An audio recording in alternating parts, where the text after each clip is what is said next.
வாய்ப்பு வந்தா ஆறு ஓடிடுவேன், நான் கூட ஓடிடுவேன். அதான் வெளிநாடு என்ன ஒரு போதை. அப்புறம் அனுப்பினது அப்படி இப்படின்னு சொல்லி தண்ட உடனே இந்த மற்ற போகணும் யோசிக்கிறான் வீட்டில் இருக்கிறது. அதான் ஒரு ஆளை பார்த்து வாழணும் யோசிக்கிறது. எனக்கு ஒரு 3 பிள்ளைண்டா, 3 பிள்ளையும் வெளிநாடுண்டா, என் சந்ததி இங்கே இல்லை தானே. வருடக்கால வளமுள்ள காலம் மாற்றணும், வளமுள்ள காலம் மாற்றினால் அப்போ 100 பேருண்டா 3 குழந்தை படி பார்த்தா 300 ஆக வேண்டியது 3 ஆகிருக்கு. அப்படித்தான் போய் கொண்டு தமிழினம் 3 2 வந்துட்டு இப்போ ஒரு 100 கிட்ட படிக்கங்கள் இருந்தாங்க. இப்போ 4 பேர் தானே இருக்குண்ணா. கட்டி வச்சுட்டு போட்டுறாங்கண்ணா வாழாலே. அப்போ இப்படி இருக்கு.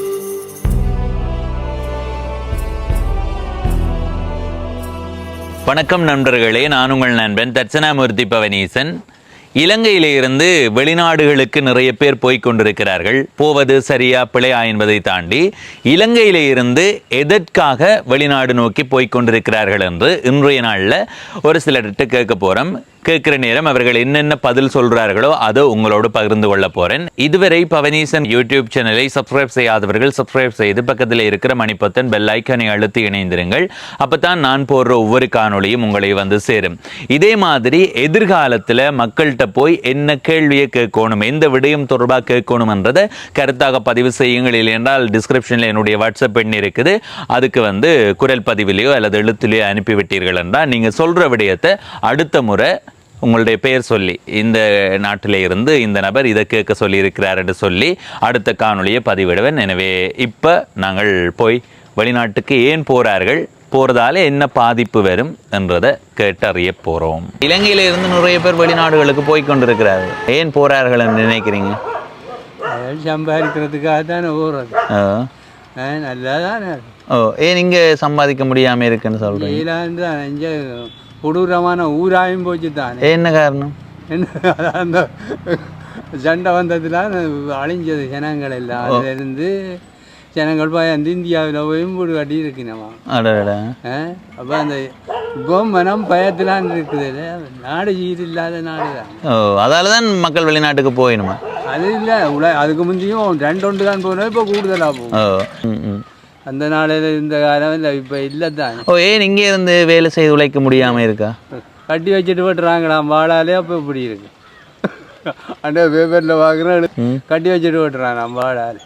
அப்போ கொடூரமான ஊர் மாதிரி வந்துடுது. அப்போ அதை கேட்க ஆக்கள் இல்லையே. அதுதான் அரையாங்கமும் கேட்குது இல்லையே. அரையாங்கம் அரைக்கரைவாரி அங்கே பெய்யாமல் இருக்குது. அழிச்சட்டு வேண்டாக்கு தமிழன் அழிச்சட்டு வேண்ட யோகினி உயிரை பிடிக்கத்தான் போகுதோடும் தெரியாதுன்றது பேருந்து அப்படியான நாடாக கிடக்குது. அதுதான் அதுதான். இப்போ பொதுவாக கேட்குறேன், இங்கே நல்ல வசதியாக இருப்பினும் அவர்கள்ட்ட ஒரு 10 ஏக்கர் வயல் இருக்கும், ஒரு 5000 கண்டு தோட்டம் இருக்குது, நல்ல வருமானம் வந்து கொண்டு இருக்கு. அவர்கள் வெளிநாட்டுக்கு போகிறது பற்றி உங்களை கருத்து? வேணும் செய்யலான்னு தானே போயினோம். ஒன்றும் சரி வராண்டு தான் போயிடுமா? அப்போ நாடு சரியில்லைன்றீங்க? நாடு சரியில்லை, நாடு இருந்தால். சரி ஐயா, சரி, நன்றி ஐயா. உங்களோட பேர்? இந்த பேர் யார் ஐயா? சரி ஐயா, சரி, நன்றி. சரி, இருக்கலாமா? இதில் இருக்கலாமா? ஐயாவுக்கு என்ன பேர்? ஐயனா சிவனேசன். ஐயனா சிவனேசன் ஐயா. இப்போ என்னென்னா நாங்கள் வந்து இலங்கையிலேருந்து நிறைய பேர் வெளிநாட்டுக்கு போய் கொண்டிருக்கிறார்கள், உழைக்கிறதுக்கு அப்படி இப்படின்னு போகிறார்கள். இப்போ வெளிநாட்டுக்கு போகிறவர்கள் தொடர்பான உங்களோட கருத்து என்ன? மக்கள் கருத்து தான் பதிவு செய்கிறோம். வீட்டு கஷ்டம் விதம் போகினேன். சிலர் வந்து பொம்பளை பிள்ளைகளே 3 பொம்பளை பிள்ளை இருந்தால் 1ஆவது பொம்பளை 2 பிள்ளை 3ஆவது பொம்பளை நான் அங்கே போயிருக்க போகிறேன், சொகுசாக இருக்க போகிறேன். ஏன் அப்படி விரும்பினும் வெளிநாட்டை? இது அங்கே போனால் சொகுசாக அரை குண்டி கொண்டு வந்து பைக்கிங் சாப்பாடு சாப்பிட்டுட்டு அப்படி இருக்கலாம்ன்ற ஒரு சிந்தனை இருக்கிறேன். ஆனால் வெளிநாட்டு ஜாத்தியமே அவைக்கு கூடாது. நீங்கள் எப்பயாவது வெளிநாட்டுக்கு போனீங்களா? நான் சிங்கப்பூர் போனால் அதில் மெடிக்கலான்னு விட்டு திருப்பி விட்டாங்க, அதோட வந்துட்டேன் 80. சரி. இப்போ இதுவே உங்களுக்கு ஒரு பெரிய நாட்டுக்கு போகிறதுக்கான வாய்ப்பு வந்திருந்தா போயிருப்பீங்களா? எனக்கு உடம்பு இல்லாதான். இல்லை, ஆரம்பத்தில் நான் சொல்ல இளம் பருவத்தில். இப்போ மக்கள் கருத்து தானே கேட்குறோம். இளம் பருவத்தில் வந்துருந்து உழைக்கணுமா, நல்ல சன்மானம் பசியில் இருந்தால் உழைச்சோன்னா நாங்கள் நிற்க மாட்டோம், ஒரு 5-10 வந்துடுவேன். ஆனால் இப்படி தான் சொல்லி போட்டு போய் வர மாட்டான் நிற்கணுமே. அது கடவுள் இங்கே குலதெய்வம் ஒன்று இருக்கு. நாங்கள் பிறந்து வளர்ந்த பிள்ளையார், முருகன், சன்னதி, சுப்பிரமணியர் இருக்கு. தெய்வ வழிபாடு உள்ளவங்கள் அங்கே நிற்க மாட்டாங்க. தமிழினம் 3 2 வந்துட்டு 3 2 குறைவாக வந்துட்டு 3 2 குறைவாக வந்துட்டு தான். அப்போ கல்யாணம் கட்டி போய் அங்கே பிள்ளை போய் தான் இங்கே யார் பொம்பளை இருக்குது, மாப்பிள்ளை 2ம் இல்லை. அப்போ இங்கே 2 சமுதாயம் வளர்ச்சி அடைகிற development increment nothing, development increment public people nothing. அப்போ என்னென்ன வாரம் வெளிநாடுன்னு கேட்டால் இப்போ ஒரு 2-3 பொம்பளை பிள்ளைகள் இருந்து அல்லது வேறு வசதி குறைகள் இருந்தால் இப்போ உழைத்து கொஞ்ச நாள் இங்கே வீட்டை வந்து தாதப்பனை பார்க்க வேணும். இது அப்படி இல்லாமல் இங்கே எல்லா வசதியிலும் இருந்து பொம்பளை பிள்ளைகளும் ஆம்பளை பிள்ளைகளும் தாதப்பனை விட்டுட்டு கைதடி அகதி மாமலையும் காரண சிவபூமியில விட்டுட்டு போயினேன். வசதி இல்லாதவர்கள் போய் உழைச்சி கொண்டு அது நல்லது தானே, என்ன சொல்றீங்க? அதை போய் உழைச்சி கொண்டு வர வேணும், அங்கே நிற்கப்படாது, வந்து தாதப்பனை பார்க்க வேணும். அப்படி இல்லாமல் மாடை கூட போகிற மட்டும் எல்லாம் இந்த பாருங்க 50 வயலும் எல்லா இடத்துல இந்தியாவில் யாழ்ப்பாணம் எல்லாம் அங்கேருந்து காசு உழைச்சி அனுப்பி கட்டடங்களை கட்டி விட்டுருக்கேன். அது ஒரு பிரயோசனம் இல்லை. அந்த கட்டடத்துக்கு கொடுக்குற காசை இந்த சிவபூமியில் நொண்டி சாப்பாடு சாப்பாட்டுக்கு வழி இல்லாமல் படிக்க வசதி இல்லாமல் எத்தனையோ தவிக்குதல் அதுகளுக்கு உதவி செய்யலாம். கட்டங்களை கட்டி வெளியில இருந்து உழைச்சி கட்டங்களை கட்டி கொடுக்கணும் ஒழியோ எந்த விதமான இங்கே பொருளாதார ஒரு இண்டஸ்ட்ரியல் அப்படியான ஒரு இதுகளை உண்டாக்கி தொழில் செய்யணும் தானே நிறைய பேர். அப்படியாண்டு இல்லை, அது குறைவு. அது அப்படி தொழில் வாய்ப்புண்டா இதுகள் வந்துருக்குது. இப்போ புருஷன் பஞ்சாயத்து போனால் ஒரு பிள்ளை பிறந்துட்டா இந்த பிள்ளையை வளர்க்கணும், பிள்ளை டியூஷனு பள்ளிடத்துக்கு கொண்டு போகணும். அங்கே அந்த பிள்ளைகளை இசைவாக்கமடைய வச்சா அப்புறம் இங்கே கொண்டு வரது கரைச்சல் தானே. என்ன அந்த இதில் உள்ளவே இங்கே வாழ மாட்டேன். அங்கத்தில் எஜுகேஷன் கல்ச்சரர் மற்ற டிசிப்ளின் மற்ற பப்ளிக் இதில் வந்து பப்ளிக் மக்களோட வந்து அவை சேர்ந்து பழகுற அந்த வித்தியாசங்கள் இருக்கு இல்லை, அதுகளெல்லாம் இங்கே வந்தோடனே அவைக்கு அது ஒரு வினோதமாக இருக்கும், ஒரு பிடிக்காத்தன்மையாக இருக்கும். அங்கே சோசல் தானே, எல்லாரும் சோசல் 12 வயது. இப்போ அங்கே போகிறதால இங்கே இருக்கிற தமிழர்கள் எதிர்காலம் தொடர்பாக என்ன நிலைப்பாடுன்னு நினைக்கிறீங்க? வெளிநாட்டுக்கு போகிறதால தமிழர்கள் இங்கே இருக்கிற எதிர்காலம் பாதிக்கப்படுமா? இங்கே இருக்கிற எதிர்காலம் கட்டாயம் பாதிக்கப்படும். இது இல்லையே தான் சனப்பெருக்கம் இல்லையே, சனப்பெருக்கம் இல்லாத இருக்கிற விளையாட்டுகள் 81 போவோம். இங்கே சனப்பெருக்கம் வராது. அப்போ மாதிரி முற்று முழுதாக தப்பு நம்பரில் இருக்கிறவங்க பாதிக்கப்படுது. சரி ஐயா, இலங்கையில இருந்து நிறைய பேர் வெளிநாட்டுக்கு போய் கொண்டிருக்கிறார்கள். அவர்கள் போறதுக்கு என்ன காரணம்? இப்ப இந்த சூழ்நிலையில நாட்டு வறுமையான எந்த அளவுக்கு வறுமையா இருக்கு? தொழில் இல்லை. தொழில் இப்போ எங்கள் நாட்டில் என்னன்னு சொன்னால் தொழிலை உருவாக்கலாம். முந்தி ஸ்ரீமாவந்த இருக்குள்ள இளைஞர்களுக்கெல்லாம் தோட்டக்காணிகளை கொடுத்து விவசாயம் செய்து இப்போ இதையெல்லாம் செய்யலாம். வெளிநாட்டு போகிற இளைஞர்களுக்கு நல்ல சம்பளத்தை கொடுத்து இராணுவத்தின் அளவுக்கு மிஞ்சி இருக்கிற இராணுவத்தையும் எடுத்து ஒரு விவசாயம் அப்படி உண்டாக்கி பரண்ட காடுகள் அப்படி இப்படி இருக்குல்ல, எல்லாத்தையும் பலமுள்ள காடாக்கள். பனை மரங்களை வைக்கலாம், புளிய மரங்களை வைக்கலாம், தென்னை மரங்களை வைக்கலாம், வேம்பு, இலிப்பை. இத்தாலியில இலிப்பை ஒன்று என்ன ஒலிவ மரம். ஒலிவம்தான் எங்கள் தங்கச்சி தலையில் இருக்கா மேலே ஒலிவம் தோட்டம்லாம் பேர் செய்யலாம். அப்போ இங்கே ஒலிவந்தோட்டம் இருந்தால் இழுப்பந்தோட்டம் இழுப்புன்னு சமமான இதில் ஒரு இழுப்பு, அதில் ஒரு 5 இழுப்பு இருந்தது. நாங்களும் பொறுக்கிறோம், எல்லாம் பொறுக்கிறாங்க. ஒரு வருஷத்துக்கு காணுமங்களுக்குன்னா வாதகம் பெறா ஒன்றும் பெறா உருவாக்கலாம். அதான் ஒரு பெரிய இதுக்குள்ள வச்சு விட்டா அதை விற்பனையே செய்யலாமே. கரெக்டாக காடுகளுக்குள்ள கொண்டு வைக்கிட்டால் பூவசை வைக்கலாம். பூவசை வந்து நல்லா வளரும், வெட்ட வளரும், சிறுமக்கள் வளரும். அதிலே இருந்து என்ன சேதன பயிர்னு சொல்லணும். அது ஒரு பிரச்சனை. ஊருக்குள்ள மரங்கள் உண்டு. நாங்கள் பயிர்கள் கொண்டு ஓடி இருந்து எல்லாம் கொண்டு தாக்கணும். இப்போ நீங்கள் இவ்வளோ விஷயம் சொல்கிறீங்கள் தானே, இது செய்யக்கூடிய சூழ்நிலை இங்கே இல்லையா? அதால தான் மக்கள் வெளிநாட்டு யார் உருவாக்கணும்? அது உருவாக்க கட்சியில் அந்த எம்பி மேலே எந்த உருவாக்கணும். இந்த அங்களோட பரட்டக்கால வளமுள்ள காலம் மாற்றுவோம். வளமுள்ள காலம் மாற்றினால் கன விரோசனம் இருக்கும். ஒரு 2 ஏக்கருக்கு பூவரசை வைக்கலாம். 2 ஏக்கரில் குடைகளை வெட்டி அதை அழுதி அந்த மிஷினை போட்டு வெட்டி உருவாக்குறாங்க. ஒரு குறிப்பிட்ட சனத்துக்கு வேற கொடுக்குறாங்க. இப்போ இங்கேருந்து மக்கள் அங்கே போய் என்ன செய்யணும்? வெளிநாட்டில் போய் தான் எங்களை மச்சனார் போய் அங்கே ஒரு வந்து கொடுத்து இருக்குது. அதே மாதிரி தோட்டத்தை உருவாக்குறாங்க. முதலாளி ஆகலாமே நான் இங்கே இருந்தால் சொல்லலாம். இதை அதை விட்டுட்டு சும்மா கடனையும் கூட்டி சாமானியம் கூட்டி சம்பளத்தையும் கூட்டி கொடுத்து விடணும் வருமானம் பெறாது. அப்போ எங்களுக்கு தேவையான வளமுள்ள காடை உண்டாக்கும். இப்போ 4 பேருங்க வருங்க ஞங்கள் இழந்தது குத்தகைக்கு வரைச்சி முழுக்க வாழையும் வச்சு நாற்கண்டு வச்சு அதை வச்சு இப்போ வாழை வளர்ந்துருது. அப்பப்போ காலங்கள் வாழை விட்டுக்கணும். அப்படியே செய்ய பண்ணணும். இதே ஒன்றும் இல்லை. எல்லாத்தையும் மண்ணெண்ணெய் இப்போ நான் தோட்ட தீரும் ரைக்க கொண்டு வந்தேன்னா மண்ணெண்ணெய் விட முடியும். பொருளாதார நெருக்கடி தான் மக்கள் வெளிநாட்டுக்கு போறதுக்கு காரணம். ஆரம்பத்தில் உயிர் பயம், பொருளாதார நெருக்கடி இன்னொன்று நாட்டை வளமாக்க வளமாக்கிறேன்னா உதாரணத்துக்கு தான் நான் சொன்னது. வளமுள்ள காடு எல்லாத்தையும் வளமுள்ள காடாக மாற்றணும். பரட்ட காடு இருக்கச்சுக்காக கிடக்கு.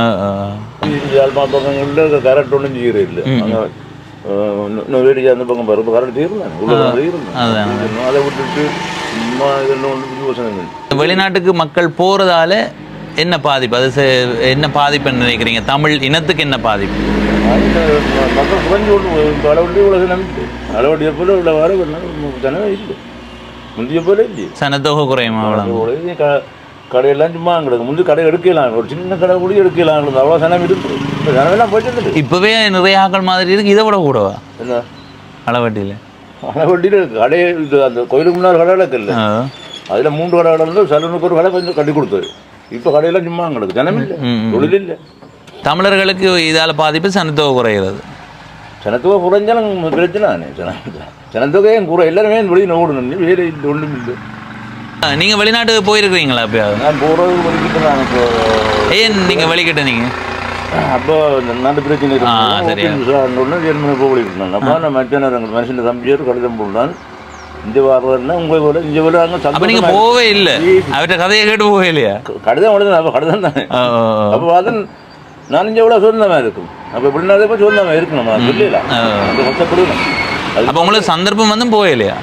நான் போய் அங்கே கஷ்டப்படுவேன். இங்கே நான் இவ்வளோ நேரம் சாப்பிட்டுட்டு வந்துருக்கணும்னு அங்கே போய் ஓடி தெரியும் பேர். அதான் எல்லாருக்குமே சில பேருக்கு நல்ல வேலை சொல்லி இல்லை. நாங்கள் போகிறது சரி பிள்ளைன்னு சொல்லாமல் இங்கே இருந்தும் வாழலாமான்னு சொல்கிறோம். வாழலாம். மஞ்சம்னா நாங்கள் என்ன விளக்கு மாறுறதுக்கெல்லாம் பிளாஸ்டிக் இதை வாங்கி விடணும். மஞ்சம்னா வளர்த்து பாருங்க. மஞ்சள் ஒரு குறிப்பிட்ட அளவு வந்து வெட்டி விடுங்க. டக்கு டக்குன்னு வேணும். அப்படிதான் உண்டாக்கி விட்டாக்கான நல்ல வளம் வந்து கொண்டு. அதுதான் ஏன் நான் தெரியும் பனை வளர்க்கணும் பாருங்க. பனை வாய்க்காலுக்கு அது வந்துச்சு. நம்ம அது அன்பனை பொன்மனை முதல் தெரியாது. வாய்க்காலுக்கு போதாவது பனை விளைஞ்சலாக கிடக்கும். பனை விளைஞ்சல் என்ன கிடைக்குன்னா அந்த வெங்காயம் கொடுத்துருங்க. இது நான் சின்னலேருந்து வளர்த்து கொண்டு வந்தேன். ஒரு பனையை வளர்த்து கொடுக்கணும். இது நான் இல்லாத காலத்தில் இந்த பேர் இந்த காலத்தில் 10,000 ரூபாய் விற்கலாம். அது என்னையோ செய்யலாம்.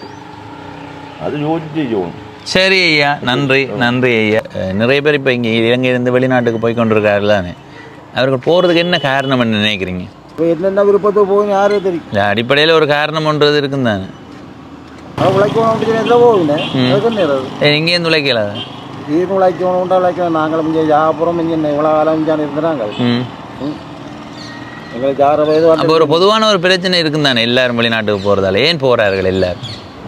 காரணமே தெரியாதா? சரி ஐயா, நன்றி. உன்ன பெயர்? இந்த பேர் கனகசேவை. சரி ஐயா. இல்லை செயல்குறைவு ஆக்களோட சேர்ந்து ஒவ்வொரு குழப்படிகள். அதனால ராஜப்பணியில் வெள்ளை கடிச்சு எல்லாம் சௌகரங்கள்ன்ற வழியில் அனுப்பத்தான் பார்க்குறீர்கள். இப்போ வெளிநாடு போகிறதுக்கு இங்கே இருக்க குழப்படிகளும் காரணமா? அம்மா அப்பா டே இங்கே ரெண்டா நீ சரி வர மாட்டான்னு பிடிச்சி அனுப்பிடணும். ஏன் அந்த காலத்துலேயும் அப்படியே அனுப்பினது? அப்படி அந்த ஒழுக்கம் கிடையாது. இப்போ தம்பி நீங்கள் வந்து இப்போ கொக்குவில் எல்லாம் இணைவிலண்டு வைங்க. இதில் வந்து சைக்கிள் ஆக்சிடென்ட் பண்ணிட்டீங்க. எல்லாம் ரெண்டாவது நீங்கள் இன்னாடம் வந்துட்டீங்க. நாங்கள் உங்களை ஆஸ்பத்திரிக்கு விட்டு அங்கே வீட்டு நாள் போய் சொல்லும். இப்போ அப்படி இல்லை. ஏன் அப்படி இல்லை? இப்போ அப்படித்தான் கடன் பட்டாலும் இங்க பார்த்தா எல்லாருக்கும் 10,000 20,000 50,000 கொடுக்குறாரு. கொடுத்து இங்க பெரிய விலாசமா தானே. இதனால இப்போ என்ன ஏசி பஸ்ஸை பிடிச்சி ஒரு அப்படி ஒரு ரவுண்ட் எடுப்பின வாக்களை சின்னங்களை இதுகளை பார்த்த உடனே மற்ற வயம் போகணும். நாங்களும் ஒரு இப்படி வாழுவோம். அப்படியா? அங்க அங்க இறச்சலாம். ஆனா பாரவ சொல்லு இங்கேருந்து உழைக்கலான்னு சொல்லிடணும். அப்படியா? இந்த உழைக்கிறேன்றால் விவசாயம் செய்கிறவையும் அதிக மாதிரி முன்னேற்றம் இல்லை தேவை. எல்லாம் பின்னடைவு. அப்படி அதால தான் போயிடும் பின்னடைவுகள். இப்போ 4-3 பிள்ளைகள் போனால் ஒரு பிள்ளை பார்க்கும். ஒரு பிள்ளை போனால் அந்த பிள்ளையும் பாவமே. என்ன உழைப்போட இருந்து வீட்டையும் பார்க்கணும். அப்படியே செய்யணும். சிலர் அப்படி இல்லை தானே போனால் அந்த சங்கட திருவிளையாடலுக்கு துவங்கிடுது. நாம் எல்லா ஆக்களோட சேர்ந்து பிரச்சனைகள் அங்கேயும் இப்படி ஒரு இந்த இதுகள் இருக்குத்தானே. சண்டித்தன லைனுகள் ஒரு கோஷ்டி மாதிரி மோதி ஆக்களை சண்டை பிடிக்கிறது எல்லாம் இருக்குத்தானே. அப்படி எல்லாம் இருக்கு. சில ஆக்கள் அனுப்பினோம். சில ஆக்கள் நல்ல மாதிரி வீடு வாசல்களையும் கட்டி அப்படி செய்யணும். உங்களுக்கு வெளிநாடு போகிறதுக்கான ஒரு சந்தர்ப்பம் வருது, என்ன செய்வீங்க? போவீங்க தானே? நாங்கள் இப்போ இல்லை உங்களுக்கு ஒரு 30 வயது வைப்போம். ஏனண்டா இப்போ நான் 6 வருஷம் அதான் உழைச்சிட்டு நீங்கள் இங்கே வந்துட்டீங்க. இப்போ அங்கேயே போய் வாழணுமெண்டு அங்கே போய் இங்கத்தில் இது வராது. சவுதியில் உங்களோட வாழ்க்கை எப்படி இப்படி இருக்கல. அது நான் கோயிலுக்குள்ள வந்த நான் உங்கள் பேப்பரை பார்த்துட்டு வந்து இவே இருந்து கதைச்சேன். நான் இப்படி அங்கே இருக்கல. அது அங்கே விடி எழுப்பினா 5 மணிக்கு நாங்கள் வேலைக்கு போவோம். பேருந்து 9 மணிக்கு வந்தால் சமைக்க போகணும். சமைச்சு போட்டு ஒரு படம் பார்ப்போம். படத்துட்டு அப்படியே சில நேரம் உங்களை வாங்கல வேலைக்கு போவோம். அப்படி அப்புறம் ஐயோ அப்போ இங்கே காசு அனுப்புவோம். இங்கே கொஞ்சம் கூடத்தானே வரும். சவுதிக்காக கூடத்தான். அப்போ இங்கே அவர் அனுப்பினது அப்படி இப்படின்னு சொல்லி தண்ட உடனே இந்த மற்றவர் சவுதிக்கு போகணும்னு யோசிக்கிறான் வீட்டில் இருக்கிறது. அதான் ஒரு ஆளை பார்த்து வாழணும் யோசிக்கிறது. அதனாலதான் இப்போ வெளிநாட்டுக்கு அதிகமாக போய் கொண்டிருக்கேன். இப்போ கூட அப்படித்தானே. இப்போ இந்த கனடா இதுகள் வந்தா போல ஞாபகங்கள் இந்த குப்பலான ஏரியாவிலே ஆக்களே இல்லை. ஞாபகங்கள் வேலையை விட்டுட்டு போயிட்டாங்க. இப்போ நான் எங்கள் தர வழி சரி தோட்டங்கள் கரைச்சல்கள் அப்படி இப்படி என்று கவர்மெண்ட் ஜப்பில் இருந்தவன் எல்லாம் போயிட்டான். டியூஷன் நடத்தின ஆக்கள் கூட போயிட்டு கவர்மெண்ட் ஜப்பில் இருந்து டியூஷன் கிளாஸ் நடத்தின ஆக்கள் கூட. அப்ப எல்லாருமே சந்தர்ப்பத்தை தான் பார்த்து கொண்டிருக்கீங்க. போங்கோ போகாதீங்க கொண்டு யாருமே சொல்ல மாட்டேன். ஏன்னா இன்றைக்கு நான் இதில் கதைச்சு கொண்டுட்டு நாளைக்கு போகாதீங்க கொண்டு சொல்லி போட்டு அப்படியே போய் இறங்குறதா நிலைமேனு. எல்லாரும் சந்தர்ப்பம் கிடைச்சா யாருமே போய்வாரு. அங்கேயும் நல்ல வாழ்க்கை அமைஞ்சதுண்டா நல்லந்தான். எல்லா இடத்தையும் வாழ்றது நல்லந்தான். இனி அவர் விருப்பம் தானே. நீங்க என்ன நினைக்கிறீங்க? நீங்க இந்த வெளிநாட்டுக்கு ஆக்கள் போயின்னு எங்கள் உள்நாட்டு பொருளாதாரம் அதை சொல்லிச்சு. பொருளாதார பிரச்சனை மற்ற இங்கே சீர்கேடு அதான பெரிய தாக்கம் தான். யாழ் மாவட்டத்தை எடுத்துக்கொண்டால் இப்போ ஒரு 5 வருஷத்துக்கு முதல் 10 பாராளுமன்ற உறுப்பினர்களால் 10 இப்போ 8 குறைஞ்சி போச்சு கிளிநொச்சியோட சேர்த்து. வார வருஷம் இன்னும் 2 வருஷம் போனால் அது 6 ஆகலாம், 5 ஆகலாம், 4 ஆகலாம், 1 ஆகலாம், 2000 வரலாம். அப்படியே போய் அதான் பாதிப்பு. ஆனா மற்றபடி இப்ப வெளிநாட்டுக்கு போறது அவர்கள் தங்கன வாழ்க்கை. எங்க நாட்டுல ஒரு பிரச்சனை ஒன்று வந்தது. அரசியல் கோட்டாண்டா தூக்கி வைத்து கொண்டாடினவர்கள் கோட்டாவை திரட்டி அடித்தார்கள். அது பசி. அப்படித்தான் இப்போ ஒரு பொருளாதார சூழ்நிலையில் இருக்கிறவர்கள் அவர்கள் ஒரு இதாக இருக்கேக்க நாங்கள் வெளிநாட்டுக்கு போனால் நல்லா அவர் மட்டும் யோசிக்க அதைத்தானே பார்ப்பார்கள். என்ன இப்போ சாதாரணமாக சொல்ல போனால் இந்த ஏரியாவில் 100க்கு 10% கல் வீடு இருக்கு இல்லை. ஆனால் இப்போ ஒரு மண் வீடு கூட இல்லை. அதெல்லாம் வெளிநாடு. எல்லாம் வெளிநாடு தான். இப்போ இதுக்குள்ள கூடுதலாக இல்லை சொல்லணும்னா எங்கள் எல்லாரையும் இவற்ற பிள்ளைகள் 3 பேரும் கனடாவில் தான் இருக்கிறோம். சரி 3 பிள்ளைகள் தான். 3 பிள்ளைகளும் கனடாவில் தான் இருக்கிறோம். பிள்ளைகளும் அவங்க எங்களுடைய ஆக்கள் 2 பிள்ளைக்கு மீற பொருள் இல்லை பிள்ளைங்க. அப்போ அதாவது சரியான பின்னடைவே வரும். தமிழ் இனத்துக்கே பின்னடைவே வரும். இப்போ உதாரணத்துக்கு நானண்டா எனக்கு ஒரு 3 பிள்ளைண்டா 3 பிள்ளையும் வெளிநாடுண்டா என் சந்ததி இங்கே இல்லை தானே. அப்போ அந்த 3 பிள்ளைகளும் திருமணம் செய்து வரைக்கும் அவர்களுக்கு பிறகு பிள்ளைகள் அந்த சனத்தொகை பெருக்கம் இருக்கும். இங்கே அப்படி அது ஒரு பிரச்சனை. மற்றபடி வெளிநாட்டுக்கு போகிறது அவர்கள் தங்கள் வாழ்க்கையை பார்க்க போகிறாங்க. என்ன செய்தால் இங்கே மக்கள் வாழலாம்னு நினைக்கிறீங்க நீங்கள்? சமூக சீர்கேடு உண்டு. மற்றது என்னென்றால் இங்கேயும் பாருங்க ஒரு காலத்தில் கொழும்பு எடுத்துக்கொண்டால் கொழும்பு அங்கால சிங்கள பிரதேசங்கள் தான் இந்த குடு கஞ்சா அது இதுன்ட்டு இருந்தது. ஆனால் இப்போ யாழ் மாவட்டத்திலான் கூட இப்போ முந்த நாள் கூட புங்குடுதியில் 36 கிலோ கஞ்சா பிடிபட்டிருக்கு. 3 மில்லியன் ரூபாய். அப்போ அது யாழ் மாவட்டத்து தான் போத வஸ்துகளும் கூட மனுஷரை விட இங்கே நாய்கள் கூட முதல். இப்போ கலாச்சாரம் இதுதான் சொல்லுன்னா யாழ் மாவட்டம் படிப்பால் 1ஆம் இடத்துல இருந்தது. இப்போ 10ஆம் இடமும் 8ஆம் இடம். படிப்பும் குறைஞ்சி போச்சு இங்கே. அப்போ இதுக்கு இங்கே சீர் செய்யக்கூடிய நிலைமை இங்கே இல்லை. இப்போ என்னென்றால் இப்போ அவர் கல்வீடு கட்டுறாருன்னா நானும் கட்டத்தான் முயற்சி செய்வேன். அப்போ அதுக்கான தீர்வு என்னென்றால் டப்பண்டு எனக்கு ஒரு மகன் இருந்தால் நான் பிடிச்சி அனுப்பிவிடுவேன். நானும் அது கூட கல்வீடு கட்ட போகணும்.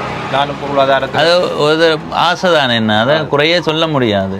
இங்கே வீடு கட்டக்கூடிய அளவு உழைக்கலாம்னா யார் போவேணும்? என்ன சொல்கிறீங்க? உழைக்க முடியாது. அப்போ இந்த அரசாங்கம் இதுக்கு ஒரு தீர்வு சீக்கிறது கஷ்டம். அரசியல் மாற்றங்கள் வரலாம். ஆனால் எந்த இது வந்தாலும் இங்கே இதுன்றது கஷ்டம். இப்போ சொல்ல போனால் எங்களை வீட்டு இயற்கையாக இருந்தா இப்போ ஒரு 100க்கு வச்ச பிடிக்கங்கள் இருந்தோம். இப்போ 4 பேர் தான் இருக்கு. நம்ம என்ன சொல்றீங்க?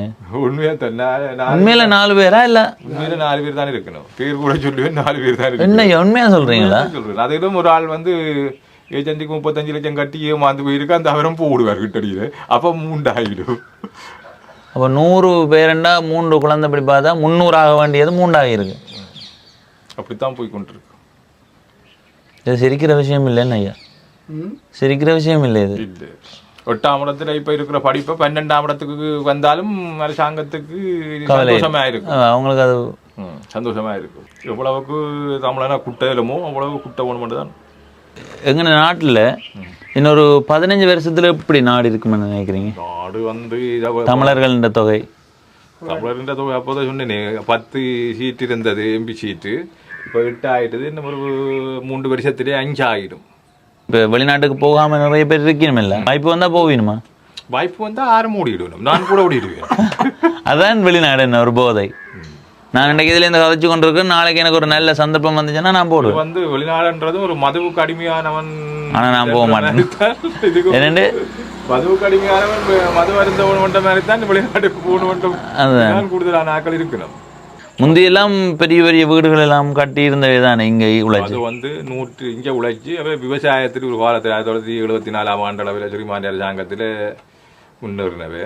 இப்போ வந்து விவசாயத்துக்கு நல்ல போதிய அளவு வருமானங்கள் கொடுத்தது. இப்போ விவசாயம் செய்கிறதே குறைவு பாருங்க, எல்லாம் காடு வளர்க்கிற பல போய் பார்த்துருந்த மாதிரி கட்டி இருக்கு. இப்போ அப்படி இல்லை.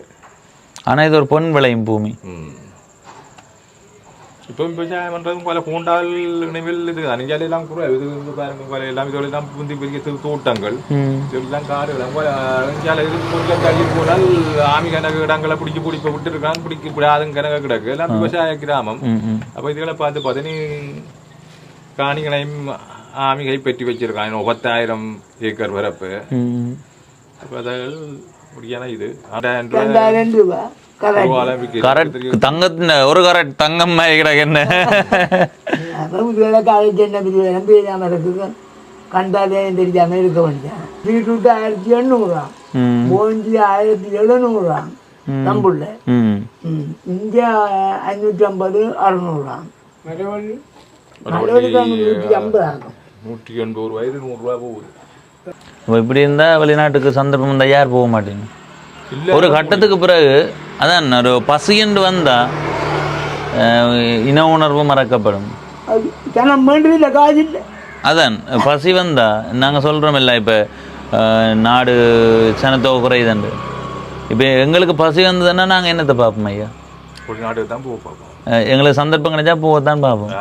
அப்ப இங்க இருக்கிற அரசியல்வாதிகள வேலையே அதுதான், இங்க இருக்கிற நாட்டை சீர்நிலைப்படுத்துறது.